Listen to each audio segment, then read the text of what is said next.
What's good? It's a Extreme Caution. Today I'm gonna go over my official WWE Royal Rumble review. Finna go over everything that happened at tonight's Royal Rumble. Tonight's Royal Rumble I thought was pretty good. I really enjoyed it. We had some few surprises, some few interesting choices that may be controversial, may not. But overall, I thought it was really good. Very excited to see how they built this up, especially with both Royal Rumble winners and the other matches between AJ Styles, Gunther, Sami Zayn versus Drew McIntyre. So I'm very interested to see how they all built this up. But I'm gonna go ahead and jump straight into the review. Starting off with the women's Royal Rumble match, it started off with Charlotte Flair and Alexa Bliss. Started off with them two being in the ring. They teased Charlotte eliminating Alexa, but then she played it off as a joke. But eventually, we end up getting some more women. We end up getting a moment where Nia Jax and Alexa Bliss were fighting on the apron, and then Charlotte Flair ended up accidentally eliminating both of them, eliminating Alexa Bliss and Nia Jax, eliminating both at the same time. So that may cause some friction down the road, eventually leading into a singles match. I'm assuming maybe one of them turn heel, because I don't know what else you do with them at Mania, especially due to end up returning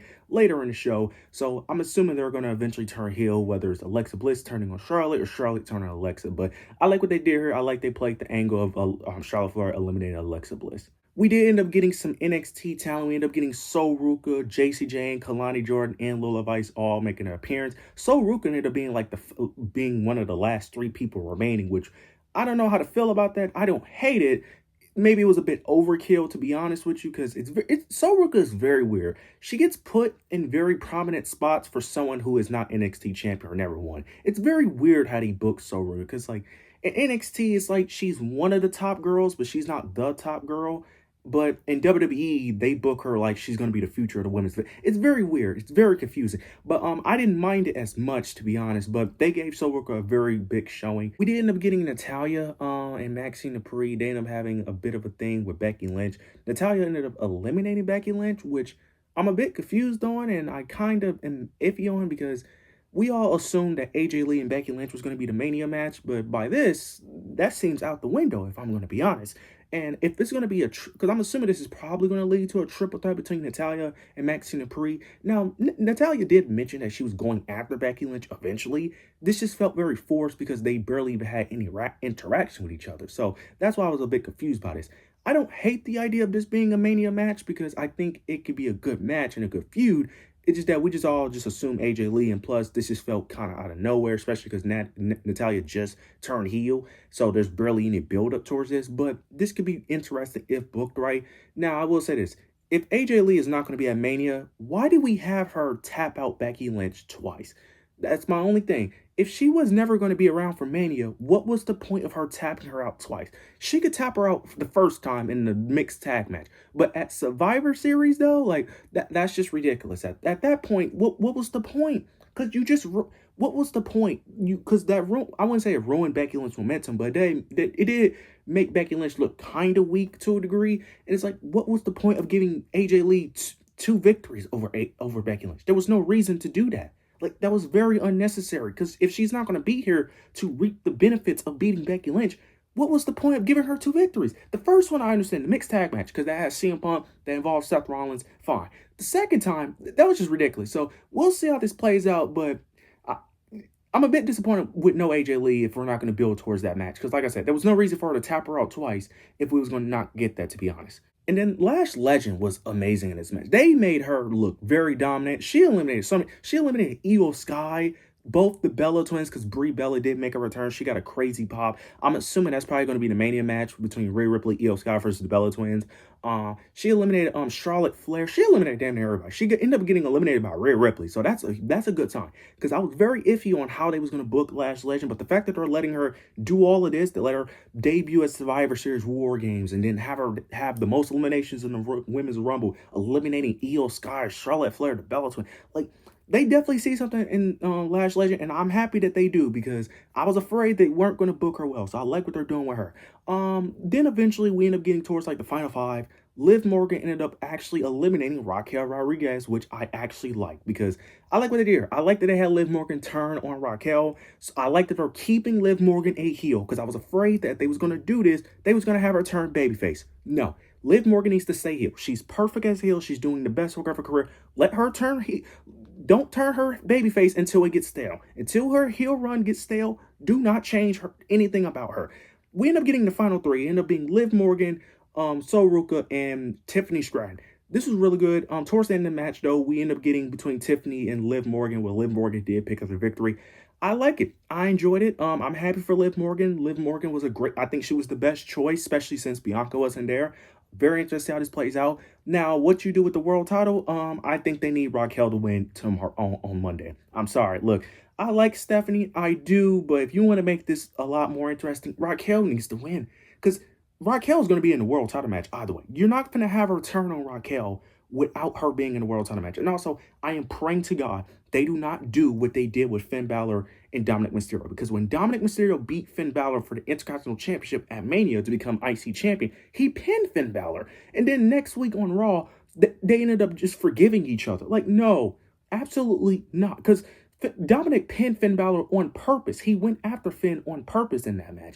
Liv Morgan did that on purpose. So I swear to God, if they retcon this and try to have it to where Raquel ended up forgiving Liv Morgan, I swear, no. Have Raquel hate Liv Morgan. Make it the actual breakup. Because she was laughing in her face when she did it. So they need to actually have them feud. So I need Raquel to win on Monday. I'm sorry. I need Raquel to win. Or Liv Morgan costs her and then they just make it a triple threat that way. But either way, Raquel needs to be in that world title match. I'm happy for Liv Morgan. Very interested to see how it plays out if she wins at Mania. Also, I'm happy that she finally won, so that way all the Liv Morgan fanboys and fangirls can stop crying every single year about the Rumble. Every year, y'all cry that she needs to win, how she's booked terribly, even though she's always in the main event or semi-main event for the most part. Like, you cry every year. She finally got her moment, so you can stop crying about this Royal Rumble victory. But she does deserve it. But I'm glad that she won, so I don't want to hear next year if she loses, you start crying again. But nonetheless, this was great. This was the best thing on the show. We end up getting Gunther versus AJ Styles. If Gunther wins this match, AJ Styles officially retires. This was a banger match. I really enjoyed it. Throughout the match, you have Gunther trying to tap out AJ Styles. This was a great match. We ended up getting a moment where it was a low blow. Gunther ended up hitting a low blow on AJ, then hits a powerbomb. I ain't gonna lie. I thought the match was over from there because I was like, if they made Gunther win off a low blow, that would be terrible. But AJ eventually kicks out. But towards the end, he continues to put him in a chokehold, and then eventually AJ Styles ends up passing out, which I did expect. So AJ Styles is the official retire. A lot of people are speculating he's going to go to AEW or TNA. I'm not really sure because AJ did say that he did want to retire before he hits 50. I think soon he's going to hit 49, so it makes sense for him to retire now. A lot of people are going to be upset. This was too soon, too fast. At the end of the day, it's AJ Styles' decision. It's AJ's decision when he wants to retire. So if AJ Styles don't do anything for the rest of the year, guess what? That means AJ was okay with this. AJ wanted to retire in February. You can't blame WWE for this, because I swear to God, now you can say, well, WWE knew he was going to retire. Sure, but you had the John Cena retirement tour as well, so it wouldn't have worked. You weren't going to do two retirement tours in the same year, because you ain't going to focus on AJ Styles and John Cena at the same time. Now, John Cena wasn't there for majority of it, sure, but the main focus was on John Cena. You didn't want to take away from John Cena, because if you would have done both, one of them would have been overshadowed and it would have been AJ Styles. So either way, it wouldn't have worked either way. But this was a great match, and Gunther ends up being elevated from it, which makes perfect sense. And what you do with Gunther at Mania, though, don't really know what you do for him at Mania. I really don't, because if AJ retired, I don't know who he feuds with, to be honest with you. So that's going to be very interesting to see what they do. We'll see if AJ Styles ends up going to AEW or TNA, but this was a great match. Now, we end up getting the most disappointing match, which is Sami Zayn, Drew McIntyre for the WWE Undisputed Championship. This match was very underwhelming. This should have been a banger. Now, this match was underwhelming mainly because they just did the typical babyface gets destroyed for 90% of the match, and Sami barely got offense, which I don't understand why. Like, they could have caused way more intent. Like, this should have been way more of a back and forth, in my opinion. Like, I'm not saying Drew couldn't dominate, but, like, there should have been more kickouts, more near falls. Like, this match was complete domination from Drew McIntyre, which I just don't like. Because it's like, why should Sami get another opportunity? Now, look, I knew Drew was going to win, and I'm cool with him beating him, but this should have been more of a back and forth, in my opinion. Cause some, make it seem like Drew can possibly lose.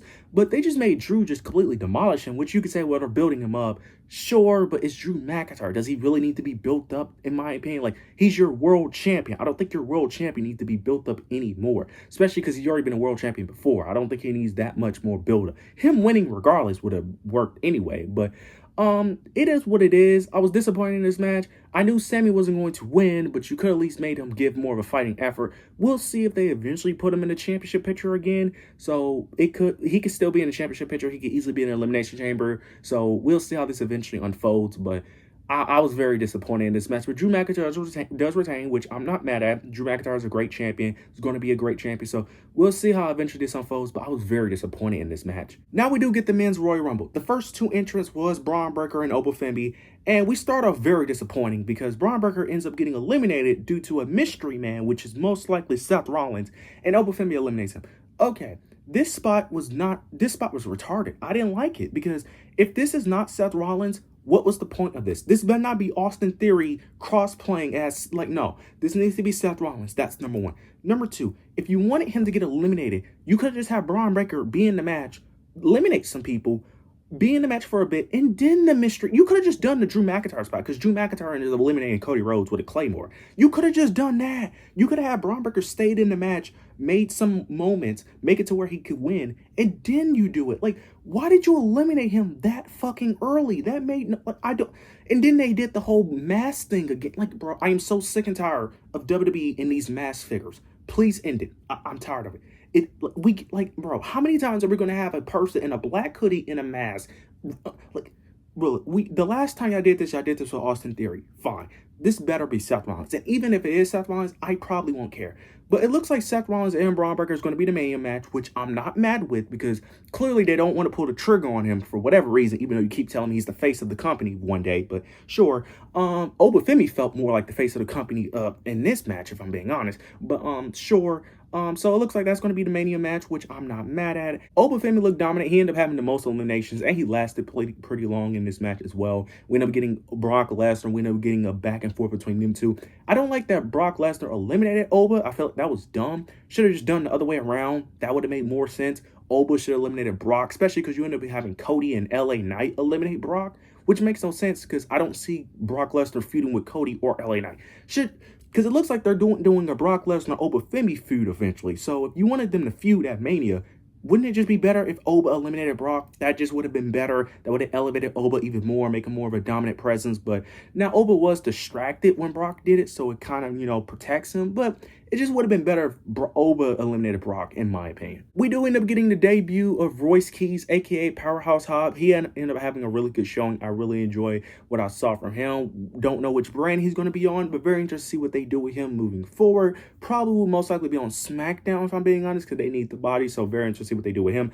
We end up getting a spot with the Americanos where both Ludwig and Chad Gable come out and they both cosplay as Americano, and I don't think they eliminated each other, but they both got out damn near at the same time. Do I really care for this? Not really, because I've been over this gimmick ever since WrestleMania 41. I've been over this gimmick. Like, this gimmick, I enjoyed it when it first started, but every gimmick has a shelf life, especially silly and goofy gimmicks. I like silly and goofy gimmicks, but certain gimmicks have a shelf life. Okay, this is past its expiration date. Okay, like it was cool at first, but after WrestleMania 41, it should have ended, if I'm being honest. Like, I'm over it. I'm not doing the whole I'm not doing who's really it. We know who it is. It's been played out. The joke's been played out for over a year at this point. Like, I'm over the joke. Look, it was fun at first. It was fun for the first few months, but I'm completely over it. So we'll see how this plays out, but I honestly don't care. We do end up getting to the final four. We end up getting Logan Paul, Randy Orton, Gunther, and Roman Reigns. I'm going to be honest, man. I like Logan Paul. I'm one of the bigger Logan Paul defenders, but bro, they got to chill out with Logan Paul, bro. Like, I understand they're high on him. I am too. And it's very obvious that one day he's going to be world champion because they keep putting him in these high profile matches. And I don't mind it, but it's getting annoying. Why is he in the final four? Why? You know what would have been better if Braun Breaker or Oba was in this spot? You could have put Braun Breaker here and then the Masked Man attacked him. That would have been better. That would have made more sense. But no, you put Logan. I like Logan, but why is he in the final four? He's in every damn near main event scene. He ended up getting a main event match with Roman, Seth Rollins. He ended up part of the Vision. Like, he's in every goddamn thing. And I like Logan Paul. I'm not saying he's not great, but I don't think he should have been in the final four. Like, I really don't. I don't understand it. The final two ended up being Gunther and Roman. Roman ended up winning. He ends up getting that victory. So he ended up getting 2 Royal Rumble wins, which I'm not mad at. I know some people are going to be mad at. This is not a bad choice. I'm assuming he's going to pick Punk because Drew McIntyre is clearly going to be busy with Cody and Jacob Fatu. So it makes sense for him to choose CM Punk, in my opinion. Plus, CM Punk has no one to face because if Braun Breaker is going to face Seth Rollins, you need a challenger for Punk. Roman makes perfect sense. Now, the only question is, will he be there?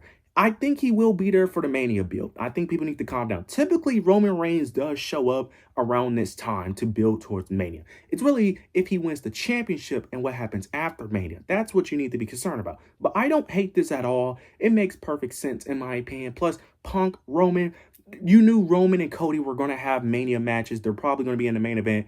So it's not really that shocking. This is the way they went with it. I'm not mad at it, to be honest. Plus, both the people I wanted to win got eliminated, so I'm not really mad that my second favorite wrestler of all time won a Rumble. Plus, this replaces the original Rumble he won at 2015. So now when they do vignette packages with him, they can use this Rumble instead of 2015 because everyone hated 2015. So this is the one to replace that one. So I like this decision, to be honest with you. That Punk and Roman build is going to be amazing. Overall show, I thought it was a good Rumble. I thought it was good. The men's Rumble was it was okay, and then Sami and Drew kind of brought it down a bit. But it started off great. It started off great with Gunther and AJ in the women's Rumble. But overall show, I thought was good. You guys let me know overall thoughts, opinions down below in the comment section. Make sure you like, comment, subscribe. Make sure you hit the notification bell so you don't miss any of my content. But yeah, that's it.